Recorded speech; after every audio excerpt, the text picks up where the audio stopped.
All right, ladies and gentlemen, welcome back to game four, where for the first time all series, we are Is that seeing these fear I teams smell? flip sides with four eggplants taking the blue side as they dropped game three to maintain a 2-1 Hunger never semifinals. sleep. And so for the first time, maybe all series, we're going to have to see some adaptations coming out of 4EP. You guys have anything in mind you're looking for? Yeah, I think the side flip definitely in response to that first pick I Zaya, do not tolerate and we could be cowardice. looking at a possible Zaya a higher priority on that champion. Crystal Eyes look great on it. Condemn resets look great on it, I'm and the absolutely priority of it livid. has clearly risen so far in this draft. Aw. Yeah, and so bit of a change up on the band. See the Amumu coming out. And the Darius Maybe, ban. yeah, I so wonder, they're do you think we'll see contest. Dario back in the jungle on Kane? Yeah, the Kane is available, has been banned all series, or he can go back to that Xin Zhao that was banned or picked in all three games now. A lot of options here Fine, I'll just be over for here. KPP, and Sharpening Zaya my going to be the last feathers. ban, so not first pickable. We'll have to see. I don't know if there's an obvious first pick here for four eggplants. And actually, that's probably a smart one. Tristana being taken away. This was something that was banned in phase 2 last game, something I had predicted would be picked before that point, so Yeah, I like this pick a lot. that worked out really well for them. They got Kylie's Playground Palace were so worried, like they didn't want them to get the Zaya, so they banned it effectively against themselves here now. And we see Tristana getting picked up. I mean, whatever, right? They won on blind pick Morgana once. Why not do it again? Oh, yeah, but God, correlation does not imply causation. That Morgana that is had stats 101. Yeah, that Morgana had nothing to do with that victory, and now they have an entire draft to work around this Morgana pick, as it's also going to be a Warwick coming All out. I'm saying is that they've won one game with Morgana and 0 games without Morgana this series. And they're going to have 0 more wins with Morgana this series. Ooh, savage. That may be. Yeah, we had a long time to go before we get to that point, as Yeah. those are not the types of picks I'd expect to see early. And No. Master Splinter saying, all right, so you guys want to be able to eat CC? Fine, I won't need to CC you with the Hecarim lock in. Honestly, to me, what this says from Splinter is so far these games have been sloppy, and I've been able to find some kills because these players are bad. So I'm going to take Hecarim and get those kills and carry the game. I'm not playing utility shit anymore. I'm playing a damage dealer, tanky engager, carry champion, and I'm going to win this for my team. Yeah, I agree. I Who normally dares feel defy very my neutral will? about. Sorry, I need to go off on a different point here. I have absolutely no clue what that Jarvan ban is for. Sword and Mace, that does not seem like a Sword and Mace Sword pick. and Mace plays driving. Has he played it, like, Yeah. recently? That's a Sword and Mace pick. Like, he's played it this season? At least in like games, not in like maybe not during league play, but Huh. I feel like I haven't seen him touch the Jarvan in years. I mean, I know way back I knew he could play it, but that was something that I had thought had been targeted at Splinter all night, and I guess they're scared of Sword he Maces. literally has multiple games in his match history. Okay, well, A I silent stand a little death. corrected. As Sword Mace going to draw two bans, neither of them the Swain, though. 4EP probably not going to let this ban time out.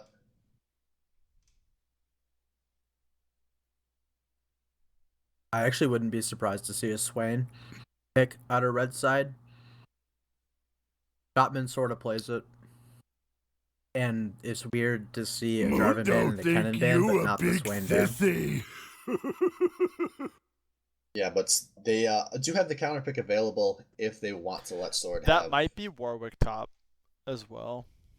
Yeah, that's also true. That seems like a very Shotman pick. Oh, it is And I mean, 100%. He loves playing it top. And we also don't know who is going where between Chopman and Scotch. If with the bans and picks, maybe they'd consider flipping back to what they ran in the first two games. As Condemn Reset's going to take Caitlyn. So the longest ranged zone control bot lane you can assemble. I mean, if you have a useless support, you might as well pair it with the best laning ADC. Ooh, Caitlyn I more. like that pick here a lot. Yeah, that is a great pick, especially with the Hecarim. This Ari is going to be in for a bad time if she ever tries to engage on the bestest one.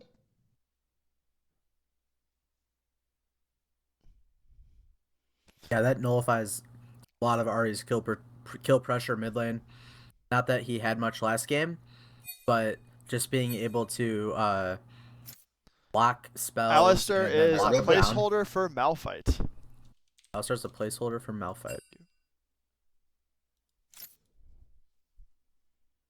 All right, so that's a bit of an old school Splinter and Friends champ being picked, and that is asking a lot out of Sword and Mace. He has been surviving these lanes with some pretty Oh aggressive, and that's got to be my. another placeholder.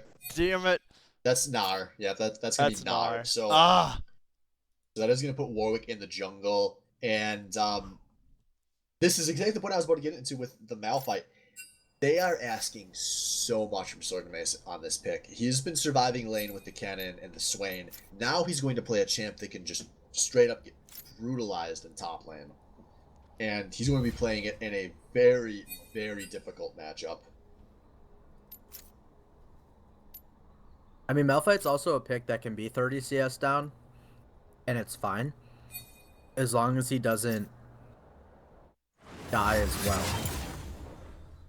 Although, even though a big advantage could come out from Dario Chapman, Is the that strong fear I Malphite ult plus smell? Hecarim ult can turn all of that advantage around very quickly in a team fight. Hunger never sleep. That is a nice thing about Malphite. Malphite ult is in fact always I do good. not tolerate cowardice.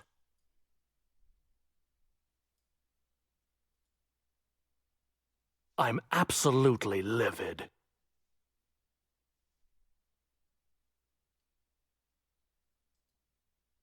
Ah.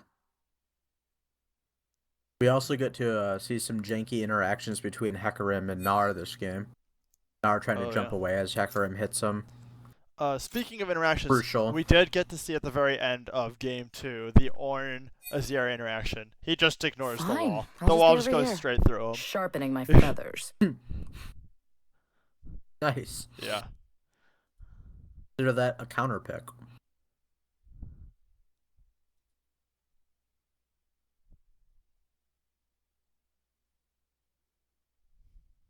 Microphone muted. Glad they didn't go with Microphone Warwick activated. top lane. I think that would have been bad. Yeah, I agree. I do not think that would have fared the best. I'm curious to know how well Scotch can play the Warwick though.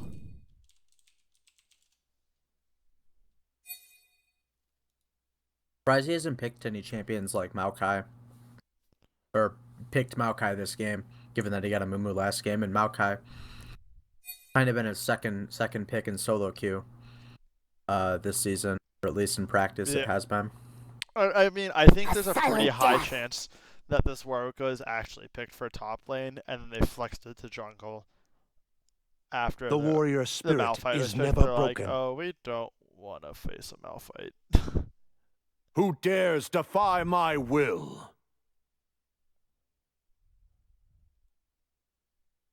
Mundo think you a big sissy.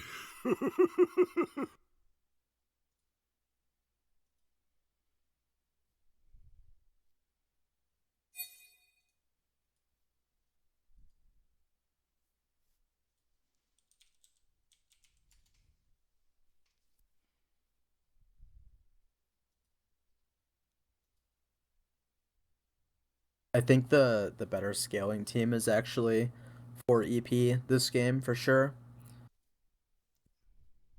Malzahar, Oh, Tristana. Malzahar, Tristana, Hecarim. Yeah. Yeah. Both really high high damage carries when scaled into the late game. Hard to kill as well. Malzahar's extremely hard to kill. Tristana's extremely hard to kill. Combined with big AoE ultimates could spell disaster for KPP in team fights. But Yeah. I think if they go with the same strategy of not 5v5ing, they could be okay. Yeah, it's going to be a little harder to pull that off, though, as Hecarim is able to get into the fray rather quickly, and Malphite as well able to create those hard engages that 4EP is looking for. Yeah, and one thing worth noting here that worries me a lot for KPP this game, they have not done a good job of playing around objectives in the mid game at all. This comp is going to be much more reliant on them not just getting kills, but taking turrets where they can get those kills and kind of actually making pressure that isn't just pushing a lane to tower. And we haven't seen really a single instance of that out of them in all 3 games. They're going to have to fix that going into game 4 here, because if they don't have a sizable lead, like you guys are saying, 4EP is going to just run them over in late game. Yeah, one interesting way that you can look into a team's adaptations. Say, okay, last game KPP won against odds. Hold on. As the alarm going off, he was expecting the quick 3-0 and he did not get it. Yep. Going off the script. Fuck it, we're doing it live. Okay. So one thing that you could say about KPP is they won last game with a little bit of an unconventional like Xin Zhao pick. They swapped roles. Basically, they made a lot of adaptations, right? But now they've kind of returned to a more conventional top lane pick. And I think you can kind of look into it and say, okay, this team thinks they can win. They don't want to do anything crazy. They don't want to whip out the Kled. They don't want to take kind of a crazy pick for Chopman or Mad Cow up in the top lane. They think they can win with the style they played, so they kind of move back to a little bit more of a conventional style of top laner. And I don't know if that's the right call, because they haven't been able to like 5v5 in a very traditional fashion. They might have wanted something like a Kled or something a little more out there to keep cheesing Sword and Mace a little bit.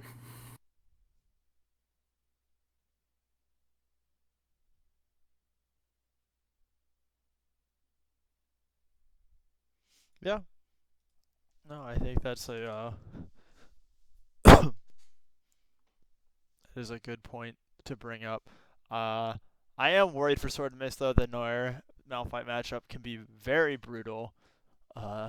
He's going to have his work cut out for him for staying alive there.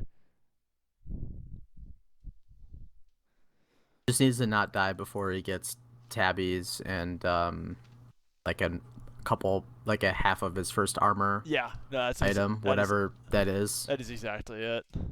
Yeah, and one thing, fortunately for Sword and Mace, he is at least up against the Warwick, so it's not like he's up against, say, the Jarvan, who's going to be level 2, level 3 ganking. Yeah. He's only going to have to survive the dire Chopman pressure, which he should be able to account for.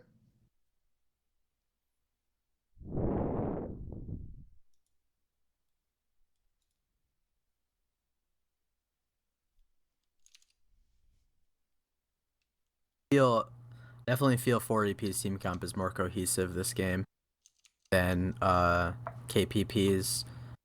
KPP, even though last game they kind of went for a 1-3-1 type skirmishing comp, this game it looks a little too disjointed to say that. I wouldn't have said that they're the favorites anyway, given how the series is going. But I do think 4EP should be able to close it out here pretty cleanly, as long as they stay relatively even and look for those big team fight engages in the mid to late game.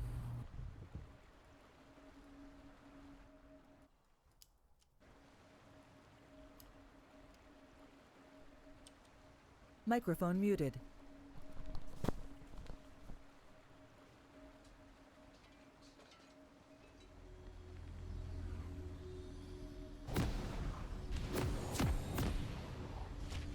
Alright, but finally, after a nice, lengthy remake, we are fortunately into this game, so Once again, nothing too crazy coming out of these starting items. Dario Chapman opting for the Doran's Blade in the top lane, so just to give you an idea of the pressure you can expect to see up there. Welcome to Summoner's Rift.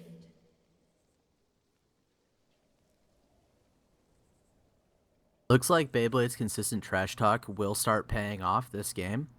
Maybe preying on a little bit of tilt the other team. 30 seconds. You know, if he started doing it now, he'd just kind of be an asshole, but because he's done it every single game, stays consistent with his strategy. And Sardina's gonna fight back a bit. Microphone activated. Working.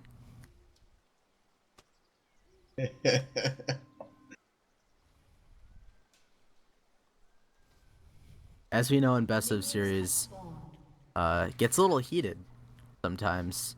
It's a little testy as the series goes on for who could possibly win. Yeah. What was I? Assuming it is not a total stomp. Things get interesting.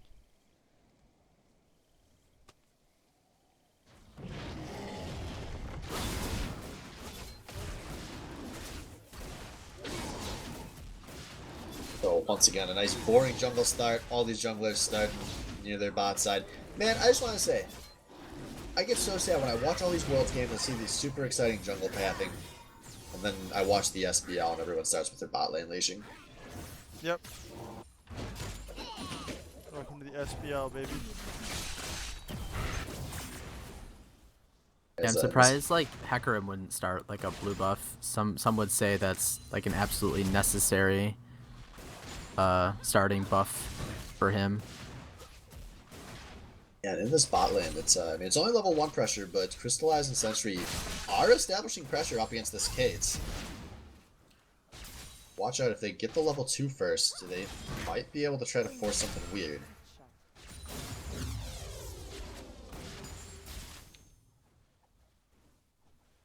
But of course, that doesn't actually end up happening. One thing I definitely would say not to do against Tristana is stand next to Tristana damage. steps onto the trap, and that was really bad. Crystallize, things were going well, but he could not afford that. Yeah, what I was gonna say is don't stand on minions that are low, because that actual splash damage from her passive will hurt if you stand on too many. A lot of the damage Condemn Resets has taken so far is from that.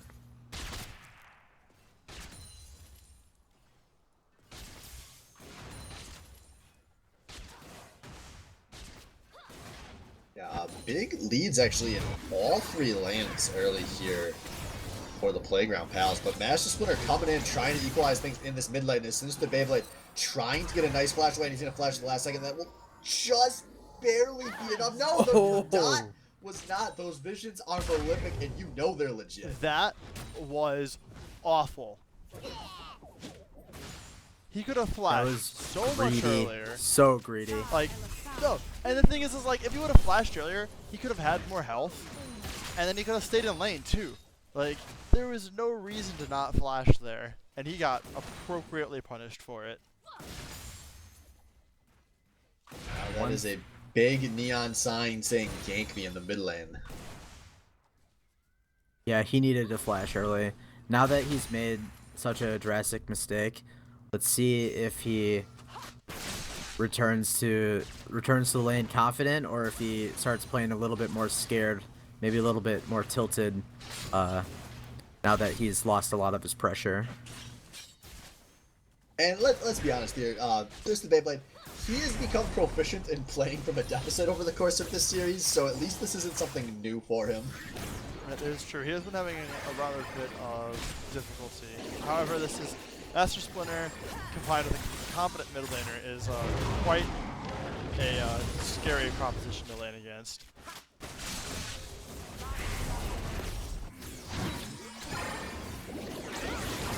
So that's not slowing Beyblade down as he's trying to force some trades here. He's just happens to be losing them. Yeah, he's missing some abilities and taking damage from the dot But Oh, there he he's is, Master he's gone. Splinter knocking you away from that turret, and that is going to be kill number 2. Once again, going over to the bestest one, and now they have a very clear point of power on this map. Yep, that is exactly like why you needed a flash player. It is rough for him now. Like Master Splinter is going to continually just put a ton of pressure on him until he has flash again, and by then he's going to be so far behind. It is a rough life.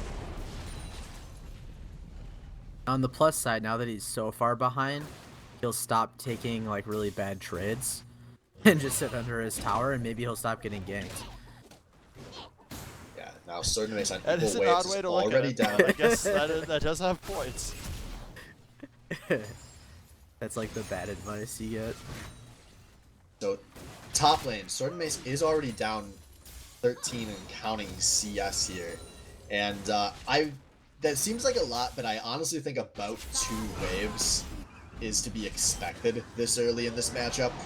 It's really what's going to happen. Honestly, Sword and Mace should probably consider backing. I think he needs to stop drawing this out. He needs to go get an armor item. Yeah, it's But, one of those things where it's like you fall into the trap where because you're at full health, you're like, oh, I can stick around. And actually, something I just realized, Sword and Mace, he's sitting at full health and he still has his health potion, so he's just been giving up a lot of CS without even attempting to take them. As we see a dragon take started by Godfather Scotch, but Beyblade is finding out the hard way he cannot handle Mahamoti Jin here. And he has already jumped down to half his health, half his mana as well.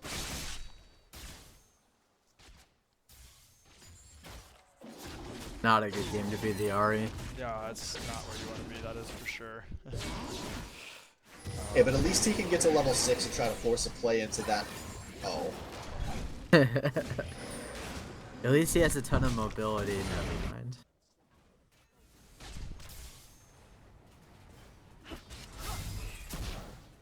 So Warwick is pathing down towards this bot lane for a lane gank, maybe. No, he's just walking his buddy John Green lane. He knows that was actually pretty nice of Scotch. You know, John Green has been struggling a lot this series. Maybe you just gotta kind of walk him down to his lane, and it's like taking your kid to school. Like, okay, now have a nice day at school, honey. And I can appreciate teammates that are willing to give up map disadvantages Drop the kid to off make their in the teammates feel lane. good. But Scotch did go and take a camp, and that did get him to level 6. So maybe we'll see a real game coming out of him now. I don't know who they get here though. Tristana just jumps away and has flash with the super speed of Karma. With the lane gank, unless they land a binding, they got no one. You way could Gruden's try to bindings. line something up with mid lane actually, where if you time it right, where Ari goes in, and then forces Malzahar and he ults Malzahar out of his ult. It'd be a watch out. well-coordinated gank, but that is definitely something you could have that happen. Yeah, this deficit, this is getting huge up in the top lane. Even with these few that Sword Mace is going to get under his turret. And like I said, I have to go back to, he's not even attempting to go up and challenge these CS.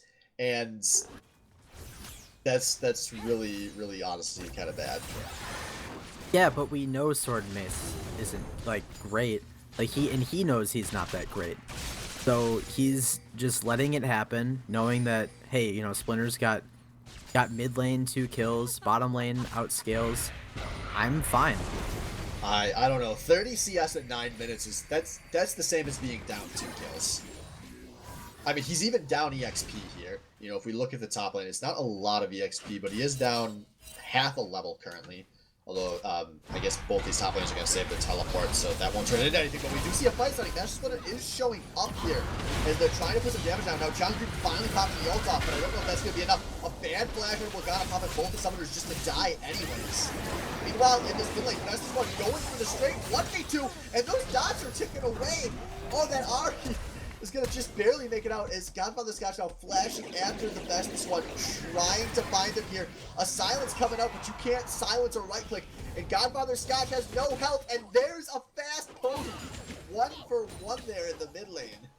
That's what I was talking about though. They did actually play that right. Like, they have a decent gank pressure onto this Malzahar. Ari engages it. Scotch follows up with the ult to cancel it.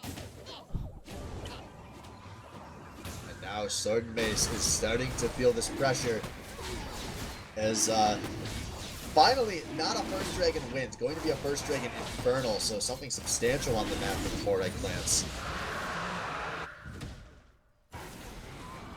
One thing about this Gnar that I like to point out is even though he has a massive lead now on the Malphite, if you compare his gold to say like Malzahar's gold, it's actually much more even, and I think that the 4 EP gonna be able to handle him pretty easily as long as he doesn't get super out of control. Although he is the saving grace for this team. This could be a kill.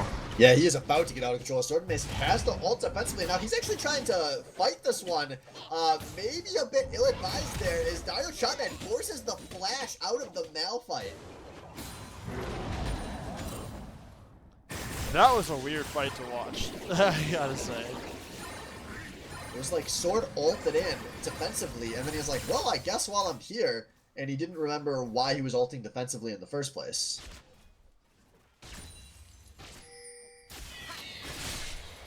And that's going to turn into a Rift Herald for the red team. Gonna go drop this in the top lane. It looks like a Scotch is pathing up there. Master Splinter is in the neighborhood, and actually Scotch did not elect to use Shelly yet.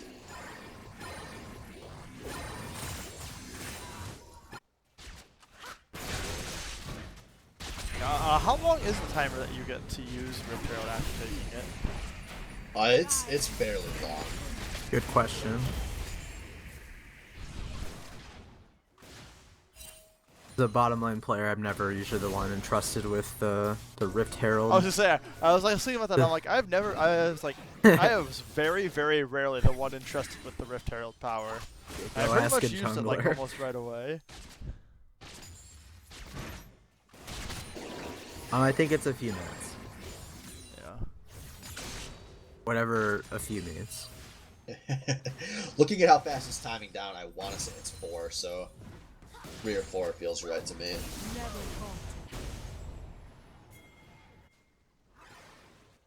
I wonder what happens if it times out. Do you lose it, or does it just like spawn where you are? You lose it. Yeah. Know that much, yeah. It's happened in pro games before, where they just straight up lose. All right, but we got a fight coming in here. Is the blast contemplate coming out? Oh man, Four Eggplants get so far forward, and they blink and give him a double. As soon as they're Beyblade trying to find something in the river, but there are 4 Eggplants coming at you. As it looks like there was no ult available there. It had already been used by the Malzahar. Is Splinter gonna just casually chase Ari back under her turret? Yeah, he actually killed Scotch. I don't know if you noticed that during that commotion. You know, just another casual 1v2 by the bestest one. And this could be a casual 1v1. Ooh. One more auto for the proc there. Dario Chapman could have been in a great position. And Splinter, Beyblade, you gotta know when the champs do damage too, my man. Has to blow his flash there defensively. As now Sword is popping the defensive ult. He's chunking out Shotman, but Shotman probably still feeling alright. But it's this mid lane turret going down for KPP that's going to be the bigger issue. Yeah, I was like, sure, Shotman having the stomp that he needs mid lane, but everything else is just falling apart for the Kylie's Playground pals. Yeah, top lane 0-0, the rest of the map 1-7. This is rough. But Shelly's going to see if she can come in and avenge their mid lane turret. This is actually pretty good. Like, they should be able to pick up the turret off of this. Now, this is a 3v3. Yeah, but like the health bars are the big thing. Like health and mana bars. Very low. Yeah, and Shelly's kind of ripping through that turret, and I think Shelly is going to do the job, so... I'm surprised we didn't see... What the... Alright, so... Okay. Warwick ults aggressively. I Why was we surprised pick he didn't Warwick ult that, again? like... I'm surprised he really didn't ult that earlier on the side, but since he was like poking his head off to the side, like, go there, that's a free pick. Don't run after him all the way around and then ult to the middle of the team. Yeah, clearly Scotch had an idea in mind. Yeah. And he was going for it no matter what. I just think that was It's a pretty tough play to pull off regardless. His team wasn't in position to follow up really. Yeah. That's kind of been the story of KPP is not being very cohesive as a team. One person, like they have 3 shot callers all committing to their own shot call. Yeah. Or they Never have on no the same shot page. caller and they're all just doing what they feel like. I gotta believe someone's talking. It's got to. I'm sure they are. Yeah, well, maybe they need to try having their shot caller call for Beyblade not to lose his lane a little earlier in these games, as that to me is the defining factor in this game so far. Yeah. I mean, it's been kind of a defining factor in, like, a lot of these games, really. Like, besides, excusing the last one, like, a big problem for their team was that he lost his lane, and then they just kind of hammered that pressure mid and then outwards. That's a scary Hecarim in the river. John Gruden Yeah. lashing the hell out of there. So they played a game of chicken for about a half second and said no thanks. Oh, and but there goes Splinter. They rip apart that Cuckoo who has no flash any longer. They're chasing down onto the Warwick while Splinter is securing that kill. And Crystallize is 1 auto away from securing this uncondemned, and he's going to jump away to safety. 10-1 and about to be a second dragon. This could not go much worse for KPP. yeah. Because that is going to be the double infernal. So in addition to outscaling with champions, they are going to drastically outscale with stats now too. Yeah, and Earth Dragon is the 3rd dragon. All quality relevant dragons coming up in this game. Yeah, and now up in this top lane, Sword Mace, to me, more important than the gold is that he has held this turret now for 17 minutes. And he has bought so much time for his teams. Actually, Beyblade's trying to make a play. He gets the shutdown on the match Splinter, and he's going forward. That's a double kill, and he's looking for a third. A binding is finally going to land, and that's going to be 3 kills to put Sinister Beyblade back into this game.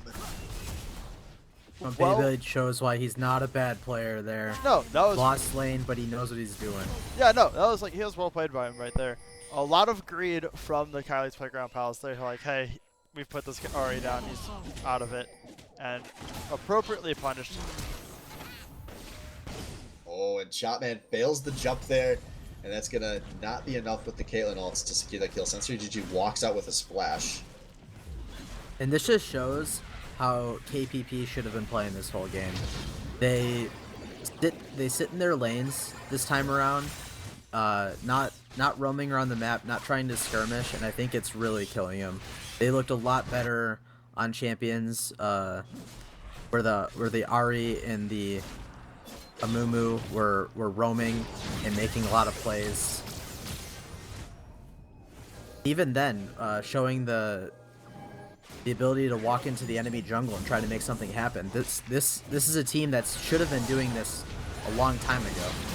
Oh, and Matchstone, it looks like he wants to fight this again in the temporary 2v3. Forces a flash out of Godfather Scotch. Top Now tower we do start finally coming. going down here. Yeah, finally taking that turret. And this could maybe open up the map, but there's still a lot of questions the KPP have to answer here to start turning this game into something. As Sword Mace has now hit the point of the game where he's content to fight the Mega Gnar, as Matchstone is ghosting on in. Sword Mace is gonna ult, but this is gonna be a no! The Gnar is gonna transform into Vinny just in time, flashes the Karma Q, and Dario Chatman is gonna survive. But not if Master Splinter has Ah, he anything to missed. say He about missed it. the boomerang. Now Oh, Scotch is in a bad place. Here comes the Malzahar. There's no one around to get any pressure from KPP, and that's going to mean top turrets were traded here.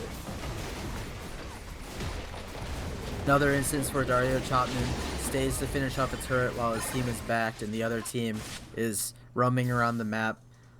Really bad timing. that wasn't even that. He fought him over a pink ward. Like, he took the tower. Well, he took the tower and then tried to fight a pink ward battle.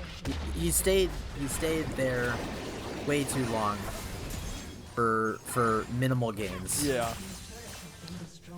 They're getting that bot tower as well, but unfortunately, all over the rest of the map, they are having towers fall left and right, 2 going down to the top, another one going to join it quickly in mid lane, it looks like. Yeah, maybe Playground Pals showing up just in time here. They looks like they will hold on to that mid lane turret, fortunately for them.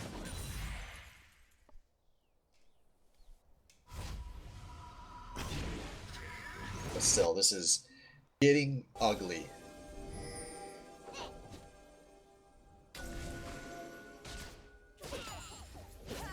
Oh, they're gonna force the Baron. Oh yeah, there's no sight here, so Splinter's here though. This yeah. could be it. This is gonna break the game open if they stay on this. Yep. Yeah, they're zoning Splinter off. They are chunking this thing low. They look like they're willing to commit this to the late play. As Splinter is looking to set up for a flank from the other side. But he's got to hurry in there. This Baron is going down fast, and he has to go for this fight. And there goes Splinter. Gets the shutdown on our Baron goes over to Godfather's Sky. So what is the cost going to be? These health bars are going so low. Kylie's Playground Pals lose 3 and how much more? Yeah, I think they could have gone a little earlier and gotten and maybe contested for that Baron, but not a big deal as they pick up 3 kills and looks like they're gonna take at least a turret off of this and extend their gold lead. And in return, KPP is not going to be able to get much out of the Baron that they got with only on 2 people. Yeah. And not much map control. Honestly, at it all. looks like they're going to lose their inhibitor tower while having Baron. Yeah, nice aggressive play coming out of 4EP here. Gets them the inhibitor turrets. Will not get them the inhibitor though. Now KPP has really no turrets to push. They did get the 3 outers. I can't imagine being able to push for an inner with the possibility of a Hecarim or Malphite flank. They may try it because it is one of their final hopes this game. But I'm looking for 4EP to make a quick engage here. Take them out. They are going to try to make some work with this Caitlyn and Baron combo, pushing onto this mid lane tier 2, and it should be theirs. And there's 25 seconds on a Dragon's Horn. It's only going to be an Earth, maybe not what the Playground Pals wanted at this point in the game. So they could just end up rotating onto this bot lane instead. But they have to be careful. There are a lot of wards up so Mace can teleport to if he wants to play. There's a lot of very low health powers. Jesus, a flash forward and Caitlyn going down. Now Sensi GG going in 1v4 is the great flanking support is going to be all the 4A clans need. And now finally Master comes in with the go. Oh, that is a pretty pop-up about to happen. Dario Chapman has to ult very defensively, popping the rocks defensively, and Splinter is still chasing forward. Splinter looking like he's willing to go into the base, but he's not going to. And I guess the 4A clans will have to settle just for taking this Earth Dragon. Yep. And I mean, they're gonna get to put that dragon to quick use massive wave bot lane. Yeah, looks like that could have gone a little bit better to not push that in though. Yeah, it could have gone a bit better, that's for sure. for 4EP, yeah, but it's... I'm surprised we didn't see a TP out of Sword and Mace. Like they had the wards, they had that ward all the way back in the brush by wolves. Like he could have just came in completely from the other side.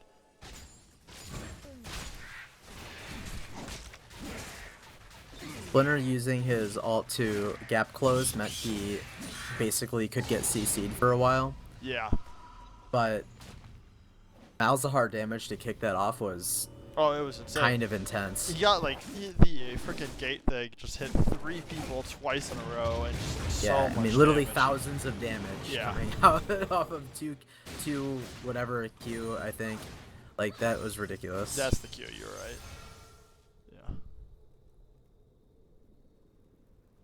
Yeah, and now 2 Qs, couple thousand damage, day in the life. Yeah, Caitlyn is now, you know, a quarter health.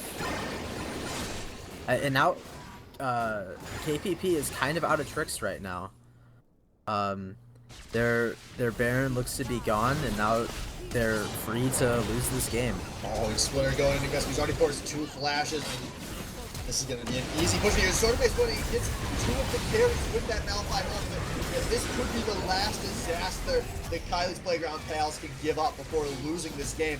They lose 3. There is enough of a wave here, and they are pushing for the end. It is just Beyblade and Gruden trying to find something. As the Ari is about to go down. A nice jump over to Crystallize is gonna put the final nail in this coffin, and that is gonna be GG. The 4 Eggplants going on to the SBL Season 10 Finals to take on Cameron's Dick Suck Squad.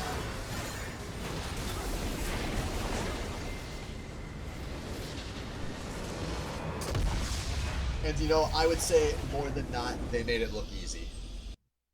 Yeah, they were without a doubt the stronger team here.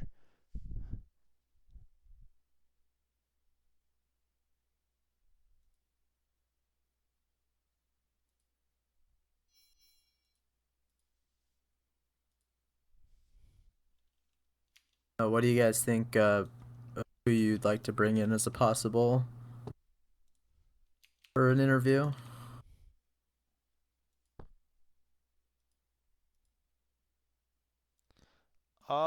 I think that series was, I feel like, Bestest One and Master Splinter. I think that's solid picks, and I'm actually going to let you guys take over here for the interview. So, congrats again to the 4 Eggplants. We will see you guys next week. User left your channel. Why don't we just get them both? Yep, that sounds good. We'll do that real fast.